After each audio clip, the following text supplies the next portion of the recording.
Les États-Unis sont déjà chez eux au Groenland. On vous explique pourquoi un vieux pacte méconnu accorde déjà aux États-Unis des droits militaires exceptionnels. For 75 years, we have had a defense agreement with you that gives you a wide access to Greenland.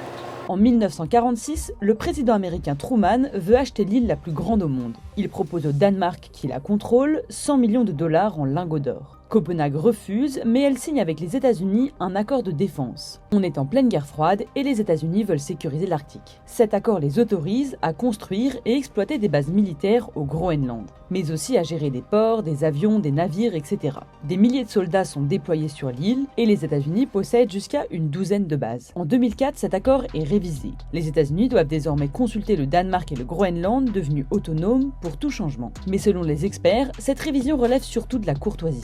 Washington pourrait agir en se contentant de les informer. Aujourd'hui, il ne reste officiellement qu'une seule base, la Bidufik Space Base, chargée de surveiller les missiles traversant le pôle Nord. Mais le cadre juridique est toujours là. If you want to be more present in Greenland, Greenland and Denmark is ready. And if you would like to strengthen the security in Arctic, just like us, then let us do it together. C'est la même chose pour les enjeux commerciaux. Les Groenlandais ont déjà affirmé qu'ils étaient favorables au commerce. Bref, les portes du Groenland sont déjà bien ouvertes.